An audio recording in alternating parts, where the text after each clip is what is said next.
اب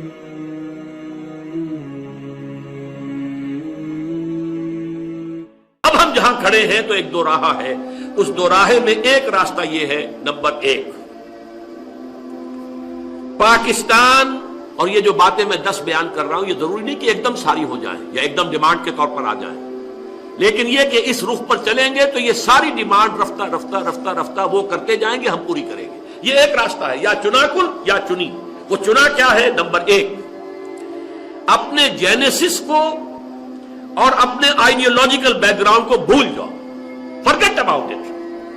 کیوں پاکستان بنا تھا، کیا وعدے کیے تھے اللہ سے، کیا نعرے لگائے تھے، کیا کہا تھا، کیا پس منظر تھا، جسٹ فرگیٹ اباؤٹ اٹ۔ اور ایک آئیڈیالوجیکل اسلامک اسٹیٹ ہم نے بنائی ہے، اور ہم دنیا میں بقول قائد اعظم ہم عہد حاضر میں اسلام کے اصول حریت و اخوت و مساوات کا ایک نمونہ پیش کرنا چاہتے ہیں، اور بقول علامہ اقبال مبشر پاکستان مفکر پاکستان، اگر جیسا کہ مجھے یقین ہے ہندوستان کے شمال مغرب میں ایک آزاد مسلمان ریاست قائم ہوگی تو ہمیں موقع مل جائے گا کہ ہم اسلام کے چہرے پر جو بدنما داغ آ گئے تھے دور ملوکیت میں، وہ چاہے دور بنو امیہ تھا یا دور بنو عباس تھا یا وہ ترکان عثمانی کا دور تھا، یہ بادشاہ لوگ تھے، انہوں نے اسلام کا حلیہ بگاڑا ہے، تو اسلام کو دنیا پہچانتی اس حوالے سے ہم اثر نو جو ہے اصل اسلام، ظاہر بات ہے کہ دور ملوکیت سے پہلے کا اسلام جو تھا وہ دورہ خلافت راشدہ کا اسلام تھا۔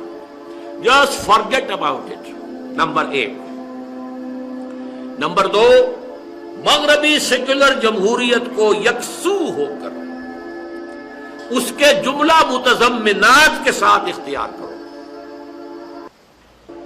اس میں اس وقت مطالبہ ہے کہ یہ جمہوریت بحال کرو، جمہوریت بحال کرو، جمہوریت بحال کرو، یہ بیسک ڈیموکریسی، یہ جو ہے جو نیچے کا تم کر رہے ہو لوکل باڈیز، اس سے ہم نہیں مطمئن نہیں ہیں، لیکن اصل تو یہ ہے کہ جمہوریت کے ساتھ ساتھ دو اس کے اندر جو مطالبے مثمر ہیں، تم نے مذہب کی بنیاد پر قادیانیوں کو غیر مسلم قرار دیا، ٹیک اٹ بیک۔ یہ کیا پرانے زمانے کی دقیانوسیت ہے تمہاری؟ مذہب کی بنیاد پر انسانوں میں فرق، آپ کو تو ہندوؤں اور مسلمانوں کے درمیان فرق نہیں کرنا چاہیے، کجا یہ کہ وہ ایک قوم جو اپنے آپ کو مسلمان کہتی ہے۔ اور نمبر 2، یہ کیا قانون بنایا ہے؟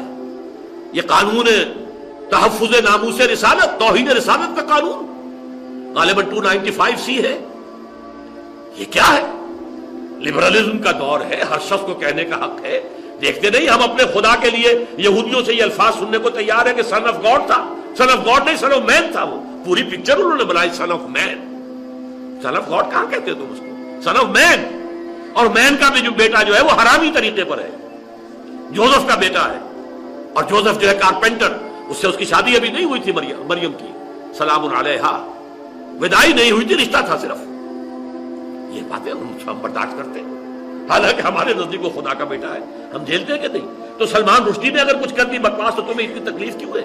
پوری مغربی دنیا سلمان رشدی کی پشت پر آ گئی، پورے جو ہے پورے پلین لورڈز اس کی کتاب کے سیکنک ورسز کے جو ہے پورے ہوائی جہاز بھر کر دنیا میں گئے کتابوں کی، اور ہم سے کہا گیا یہ تم نے کیسے قانون بنا دیا؟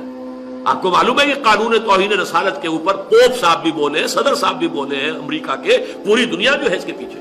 تو جمہوریت جو سیکولر جمہوریت کے تقاضوں کو اس کے جملہ متضمنات کے ساتھ جو ہے وہ تسلیم کرو۔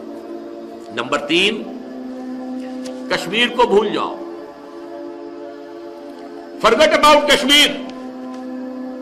بلکہ اگر میں ترجمانی ذرا اپنے الفاظ میں کر رہا ہوں، اب تو اگر بھارت لائن آف کنٹرول کو مستقل سرحد ماننے پر تیار ہو جائے تو بہت غنیمت سمجھنا۔ کبھی ایک دور تھا جب بھارت کہتا تھا یہ اور تم نہیں مانے، اب تو بھارت اس کو بھی نہیں مانے گا۔ وہ تلا ہوا حملہ کرنے پر آزاد کشمیر پر، آپ نے سردار عبدالقیوم کا بیان پڑھ ہی لیا ہوگا، پوری تیاری ہے۔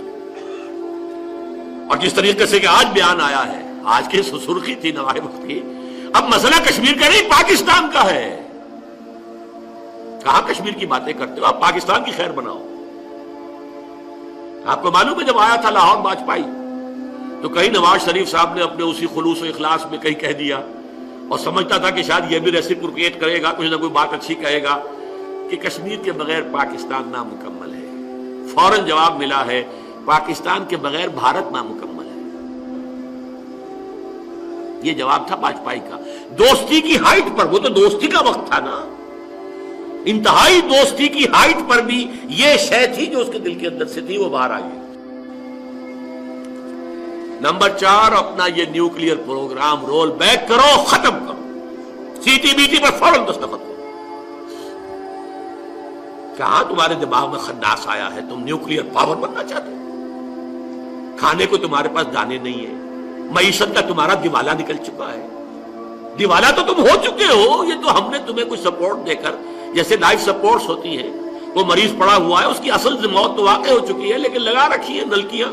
کوئی پیس میکر بھی لگا ہوا ہے دل کے اندر بھی، وہ بھی اس کو دھکے دے دے کر چلا رہا ہے، اور کوئی آکسیجن بھی لگی ہوئی ہے. اس طرح کا تو تمہارا معاملہ ہے. نمبر 5، جہادی تنظیموں کو کچل ڈالو. ہماری ابھی تک کی جو حکومت ہے اس نے ذرا ڈٹ کر باتیں کی تھیں، کہہ رہا ہوں، اب کیا کریں گے یہ تو دیکھا جائے گا، ٹو بی سین. کہ یہ تو خود تم نے پیدا کی ہیں، تم نے افغان جہاد کے اندر یہ جہادی تحریکیں برپا کی ہے، تو ان کو تم نے دودھ پلا کے جو ہے اس کو پروان چڑھایا. لیکن یہ اب کیا ہوگا یہ میں کچھ نہیں کہہ سکتا، کہنا چاہتا نہیں، اس لیے کہ ہم نے یہ طے کیا ہوا ہے اور کمٹمنٹ دی ہوئی ہے کہ ہم اپنے اجتماعات میں کوئی سیاسی بات نہیں کریں گے، وقتی سیاست ہے اس پر بحث نہیں کریں گے.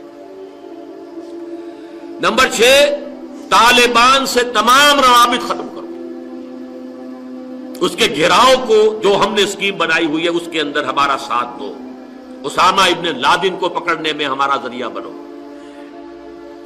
نمبر 7، جیسا کہ میں نے کہا تھا یہ چیزیں ایک دم نہیں آئیں گی، لیکن یہ ایک راستہ ہے، دو راہ ہے. ادھر جائیں گے تو 1 میل 2 میل 3 میل 4 میل آگے آتے جائیں گے نا. یہ سنگھائے میل ہیں اس ایک راستے کے. نمبر 7، دینی مدارس پر کریک ڈاؤن کرو. اول تو انہیں ختم کرو. علیحدہ دینی مدارس کہاں ہیں؟ ترکی میں ہے، سعودی عرب میں ہے. یہ آزاد دینی مدارس جماعتی دارت سارے حکومت کے تحت ہونے چاہیے. اور یہ خطیب حضرات جو چاہتے ہیں منہ میں آتا کہہ دیتے ہیں، اس جمعے کے خطبے ہو رہے ہیں، کنٹرول کرو انہیں. کیا ترکی میں کوئی خطیب جو چاہے تقریر کر سکتا ہے؟ کیا سعودی عرب میں کوئی خطیب جو ہے جو اپنے جی میں آئے بیان کر سکتا ہے؟ تو مدارس بھی ختم کرو، دینی تعلیمات کو شامل کر لو اپنی کالجوں میں، یونیورسٹیوں کے اندر جو بھی ہے. اسلامیات تم نے رکھا ہوا کچھ اور رکھ لو.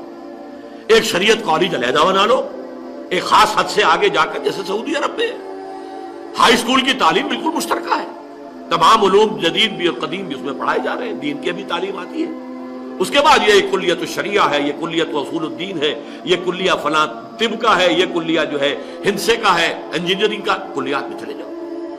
لیکن یہ شکل جو دینی مدارس کی ہے، جو پاکستان اور ایران میں خاص ہے، صرف 2 دنیا کے یہ مسلمان ممالک ہیں، مجھے اور ہو سکتا ہے کسی اور جگہ بھی ہو لیکن میرے علم میں نہیں، جہاں دینی مدارس آزاد ہیں. انگریز کے دور میں بھی، جب انگریز کی جو ہے ایک طرح کی تھوڑی سی حکومت ہی کہہ لیجئے کہ ایران کے اوپر بھی تھی، اگرچہ ڈائریکٹ رول کبھی نہیں کیا انگریز نے ایران کو، وہاں اس وقت بھی ان کے دینی ادارے بالکل انٹیکٹ رہے. اسی طرح ہندوستان کے اندر بھی دینی ادارہ دیوبند یا اپنی جگہ پر انٹیکٹ رہے، چلتے رہے. اور اب بھی وہ آزاد ہیں، یہاں بھی آزاد ہیں، لیکن انہیں ختم کرو. Number 8، world bank, IMF، WTO، world trade organisation, اور اس کا ایک ذیلی اور ادارہ ٹرپس، ان کے تمام تقاضوں کو پورا کرو، ان کے تمام مطالبات کو پورا کرو. اپنے عوام کا خون نچوڑو، انہیں اور کولوں کے اندر جو ہے پیلو انہیں، اور خون نکال کر ان شائی لاکس کو جو ان کا پاؤنڈ آف فلیش ہے وہ فراہم کرو.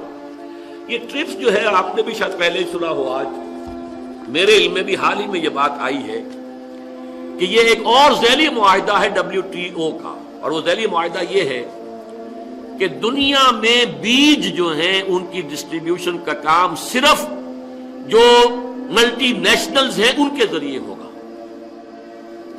کوئی ملک یا اس کے شہری، اس کے کاشتکار اپنے پاس بیج نہیں رکھ سکیں گے، قانوناً جرم ہوگا. اور اس کی وجہ کیا ہے؟ وہ یہ کہتے ہیں کہ ہم نے جو یہ مختلف اجناس ہیں ان کے اندر جینیٹک جو ڈیولپمنٹ کی ہے، جس سے کہ نئی اجناس کی شکلیں پیدا ہوئی ہیں، جس سے پیداوار زیادہ ہوتی ہے، یہ تو ہے، صحیح ہے، یہ ہمارے ریسرچ کی ہے، بہت اس میں پیسہ خرچ کیا ہے. تو اس کا جو اب ادارہ قائم ہو رہا ہے وہ کیا ہے؟ یہ ٹرپس کیا ہے؟ یہ ہے trader related intellectual property rights. Trade oriented related TRIPS, intellectual جو ہم نے کام کیا ہوا ہے، یہ بیج جو ہے ہم نے ڈیولپ کیے ہیں، لہذا اس کے اوپر ہمیں نفع ملنا چاہیے. ہم صرف ڈیل کریں گے، کوئی ملک جو WTO کے تحت آ جائے گا وہ اپنا بیج پیدا نہیں کر سکے گا، نہ کوئی کاشتکار اپنے پاس بیج رکھ سکے گا. یہ ہے جس کے خلاف ایک تحریک بھی ہمارے ملک میں چلی ہے، یہ دنیا اسلام بیداری کونسل کے نام سے، یہ اس میں انہوں نے تحریک بھی کی ہے اور پشاور میں کوئی سیمینار بھی کیا ہے. یہ چوتھا ادارہ ہے جو یہ گلوبلائزیشن، یہ جس کو میں نے ایک مرتبہ تقریر کی تھی تو کہا تھا گلوبلائزیشن، اور یہ دنیا میں کہا جا رہا ہے یہ گلوبلائزیشن ہے کہ پوری دنیا کی معیشت کو ہڑپ کر جائیں، باقی صرف رہ جائیں ہمارے رحم و کرم پر. ہماری ملٹی نیشنلز ہوں گی، انہی کی حکومتیں ہوں گی، انہی کے ملازم ہوں گے. عام آدمی جو ہوگا پاکستان کا، ہندوستان کا، کہیں اور کا، وہ ورکر ہوگا، اسے تو سبسسٹنس لیول دیں گے. باقی کچھ ان میں ذہین جو ہوں گے انہیں مینیجرز بنا لیں گے، ایگزیکٹوز میں لے آئیں گے، انہیں لاکھوں کی تنخواہ بھی دے دیں گے. لیکن یہ ہے کہ بہرحال ان سے خرچ بھی سارا کرا لیں گے اور وہ کنزیومرزم کے تحت وہ واپس بھی ہم لے لیں گے. بس یہ نظام ہوگا پوری دنیا کے اندر. آزادی، ٹریڈ آزادی ختم. آزادی اس کی ختم کہ آپ امپورٹ کے اوپر کوئی قدغن لگا سکیں، کوئی امپورٹ جو ہے اس کے اوپر ٹیکس لگا سکیں، کوئی اپنی لوکل انڈسٹری کو پروٹیکٹ ختم نہیں کر سکتے، بالکل نہیں کر سکتے. آپ کو سارے اپنے دروازے کھول دینے ہوں گے ہمارے ملٹی نیشنلز کے لیے.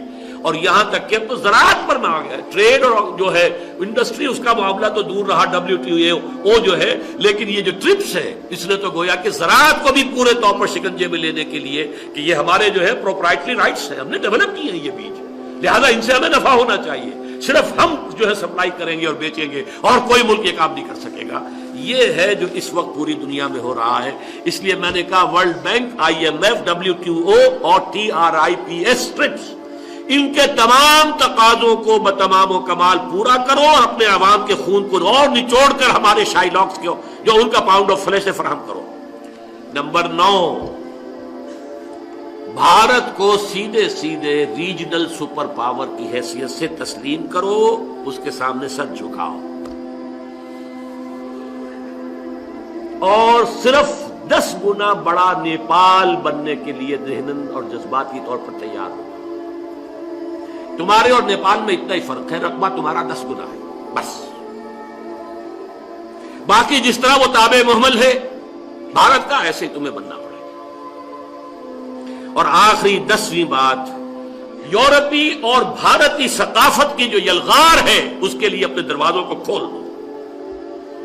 اور جو تحریک فیمنزم کی ہے، جس کے 2 بڑے لینڈ مارکس جو ہے وہ قاہرہ کانفرنس اور بیجنگ کانفرنس تھی، اس کو فروغ کے لیے NGOs کے لیے کھلی میدان دو اپنے معاشروں کے اندر کہ وہ جس طرح چاہیں اس کے اندر سے، اس معاشرے کے اندر سے جو ہے کرپشن اور اس کے اندر سے یہ آئلی نظام کے خاتمے کا موقع کریں. یہ 10 نکات ہیں کہ اگر ہم پورے کریں گے تو ہمیں سپورٹ ملتی رہے گی، ہمیں قسطیں ملتی رہیں گی، ہمارے قرضوں کی ری شیڈولنگ ہوتی رہے گی، ہمیں کسی وقت کرائسس میں آ کر کچھ نہ کچھ شاید بیل آؤٹ کرنے کے لیے کوئی اور قدم بھی اٹھا لے، بشرطے کہ یہ راستہ ہے. تو دوستو بیان آپ لوگوں نے سن لیا اور میں یقین سے کہہ سکتا ہوں کہ یہ بیان آپ کو پسند نہیں آیا ہوگا، کیونکہ اس میں انہوں نے وہ حقائق بیان کیے ہیں جو کہ آج سے 23 سال پہلے تھے اور ایسے لگ رہا ہے جیسے بالکل آج کیا ہو. مجھے افسوس اس بات پر ہو رہا ہے دوستو کہ ہمارے جتنی بھی سیاسی پارٹیاں ہیں یا جتنے بھی پاکستانی ہیں، جتنے بھی جس بھی شعبے سے تعلق رکھتے ہیں، خواہ وہ عوام ہو یا کوئی بھی ہو، ہم سب کے ساتھ اب ان چیزوں کا فکر نہیں ہے. جیسے کہ ڈاکٹر سار احمد نے کہا ہے کہ یہ سب ایک ساتھ نہیں ہوں گی بلکہ آہستہ آہستہ. تو اگر آپ خود سوچ لیں ان 10 نکات میں سے تقریباً 4-5 تو وہ مکمل ہو چکی ہے، ان کی جو پیشن گویا تھی وہ ہو چکی ہے، اور باقی جو 4-5 ہے جو پاکستان انڈیا کو مکمل تسلیم کر لے گا، ایٹم بم سے ہاتھ دھو لے گا، اور یہ 2-3 اور یہ ابھی آنا باقی ہے. اور جس طرح کے حالات ابھی چل رہے ہیں، اللہ رحم کرے، اگر اللہ نے ہم پر رحم نہیں کیا تو یہ بھی چند سالوں میں یہ بھی ہو جائیں گے اور پاکستان صرف اور صرف نیپال کی طرح ایک کالونی بن جائے گا انڈیا کا. اصل میں اس میں ہم سب کی ایک اندازے کے مطابق ہم سب اس میں برابر کے شریک ہیں، خواہ وہ عوام ہو یا ہمارے مذہبی یا سیاسی جو لیڈرشپ ہے یا جتنے بھی لوگ ہیں. آج کل کے زمانے میں آپ دیکھ لیں ہر کوئی اپنی حکومت کے لیے، ہر کوئی صرف پیٹرول کی قیمت کے لیے کہ 8-10 روپے پیٹرول سستا ہو جائے، اسی لیے لڑ رہا ہے، اور جس لیے یہ وطن بنا تھا، جس مقصد کے لیے یہ وطن بنا تھا، جس کے لیے لوگوں نے قربانیاں دی تھی، وہ اسلامی نظام، اس کا تو کوئی بات آج کل کے زمانے میں اسلامی نظام کا بات کرنا لوگ اس طرح عجیب سا محسوس کرتے ہیں کہ یار یہ کون سی باتیں کر رہا ہے آج کل کے زمانے میں. تو اتنا یہ دین غریب ہو چکا ہے اس آج کے زمانے میں. اللہ ہم پر رحم کرے دوستو. یہ انتہائی فتنوں کا دور ہے اور بہت انسان مایوس ہو جاتا ہے آج کل کے حالات دیکھنے سے. جن کی پیشن گوئی ڈاکٹر نثار احمد نے 23 سال پہلے کی تھی اور اس وقت شاید کہ کوئی نہ مانتا، لیکن آج ہم سب پر ان کی جو باتیں وہ ان کی سچ ثابت ہو رہی ہے اور ہم سب انہیں وہ دیکھ رہے. تو اللہ ڈاکٹر نثار احمد پر اپنا رحم کرے، اللہ ان کے درجات بلند کرے، اور اللہ تعالیٰ کرے کہ ہمارے پاکستان میں جتنے بھی پاکستان کے خلاف یا ہمارے ملک میں اسلام کے خلاف جتنے بھی لوگ منصوبے اور سازشیں کر رہے ہیں، اللہ ان کو اپنے ان سازشوں میں ناکام بنائے. اور جتنے بھی آپ جیسے دوستوں میں یقین کر سکتا ہوں کہ ڈاکٹر نثار احمد کا جو تمنیل اور تصویر آپ لوگوں نے دیکھا ہے اور اسی بیان کے لیے آپ لوگ آئے ہو اور اس درد سے آئے ہو کہ انسان کے دل میں جو درد ہوتا ہے امت مسلمہ کے لیے اور جو بھی مسلمانوں پر ظلم ہو رہے، تو آپ خود کو خوش قسمت سمجھے کہ آج کے زمانے بھی اللہ تعالیٰ نے آپ کے دل میں اتنا احساس رکھا ہے کہ آپ کے ساتھ دل سے غم و فکر ہے، بغیر کسی فرقہ واریت کے، بغیر کسی سیاسی فرقوں کے. تو یہ ایک بہت بڑی نعمت ہے اور بہت بڑا رحم ہے آپ پر. ہماری یہ ذمہ داری ہے کہ ہم جتنا ہو سکے ڈاکٹر نثار احمد کی آواز کو آگے پہنچائے، اپنے یوٹیوب چینلز کے ذریعے ہو یا اپنے سوشل میڈیا کے اکاؤنٹس کے ذریعے ہو، کیونکہ ڈاکٹر نثار احمد کے جو بیانات ہوتے ہیں یہ 11,000 واٹ والے ہوتے ہیں. یہ ڈائریکٹ اس سے زیادہ تر یوٹیوب چینلز بند ہو جاتے ہیں. ان کا اپنا ذاتی جو چینل ہے وہ بھی بند کر دیا تھا. کس لیے؟ صرف اور صرف اسی وجہ سے کہ ان کی جو بیانات ہے یہ امت مسلمہ میں ایک کرنٹ پیدا کرتی ہے اور اس میں جو ہے وہ شعور اجاگر کرتی ہے. تو کوشش کرے کہ جتنا ہو سکے اپنے سوشل میڈیا کے اکاؤنٹس کو استعمال کرے، فری میں یوٹیوب کے چینلز بنائے اور ڈائریکٹ ڈاؤن لوڈ اور ری اپلوڈ کیا کرے ان کے بیانات. اگر 5 بندے بھی آپ کے شیئر کرنے سے کوئی بیان دے کے اور اس میں سے ایک بندے کا بھی دل جو ہے وہ بدلے، اگر ایک کا بھی نہ بدلے، اللہ آپ کو اس کا مکمل اجر دے گا. تو جتنا ہو سکے اپنے دوستوں کے ساتھ بھی شیئر کیا کرے، اور جتنا ہو سکے جتنی مطلب کہ لوگ سیاسی پوسٹ شیئر کرتے، آپ کو چاہیے کہ ہم سب کو چاہیے کہ ہم اس کی دو نہیں بلکہ 10 گنا زیادہ ہم اس سے اسلامی پوسٹ شیئر کریں، کیونکہ یہ ہمارے لیے ایک صدقہ جاریہ ہے سوشل میڈیا پر یہ اسلامک کانٹینٹ کو اپلوڈ کرنا. اور باقی کچھ نہیں بلکہ اکثر بدقسمت ایسے ہیں جو کہ اپنے سیاسی رہنما کو خوش کرنے کے لیے، جو انہیں جانتے بھی نہیں ہیں، ان کے لیے پوسٹ کرتے ہیں، ان کے لیے گالیاں دیتے ہیں. جو آج کل آپ نے دیکھا ہوگا مولانا فضل الرحمان کی برہنہ تصاویر مریم نواز کے ساتھ لگا دیتے ہیں، یا اسی طرح عمران خان کے اور ان کی جو سابقہ بیوی ہے ان کی تصاویر لگا دیتے ہیں. تو ان کو کچھ فائدہ نہیں ملتا، 1 روپے کا فائدہ بھی نہیں ملتا، اور نہ ہی سے انہیں کوئی، بلکہ انہیں الٹا عذاب ملے گا. اگر ایک تصویر کو میں ایڈٹ کر لوں اور اسے اپلوڈ کر لوں، مجھ سے کوئی اور بڑے پیج والا ڈاؤن لوڈ کر لے گا اور وہ اسے اپلوڈ کر لے گا، لاکھوں لوگ دیکھ لیں گے، ہزاروں لوگ شیئر کریں گے. اب میری آئی ڈی کو نہ فالوورز آئیں گے نہ کچھ اور، لیکن میں نے یہ تصویر بنائی ہوگی تو ان سب کے جو گناہ ہے اس میں وہ میرے پیچھے وہ لکھی جائے گی. تو یہ انتہائی بدبختی کی بات ہے جس میں ہم اکثریت 99 یا 95% لوگ مبتلا ہے. تو کوشش کریں کہ اس طرح کے ویڈیوز کو شیئر کیا کریں، اپنے ٹائم لائن کو جتنا ہو سکے اس اسلامی لیکچر سے جو ہے وہ مکمل کریں.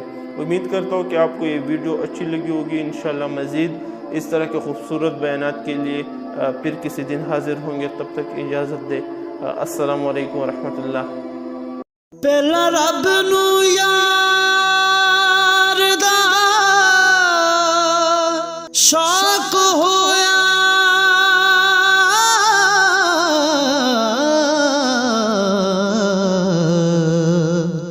نبی پاک دا کرن جمال مائیں آیا وحی لے کے ہویا ترت حاضر، تے لیا یار نے یار نو پھال مار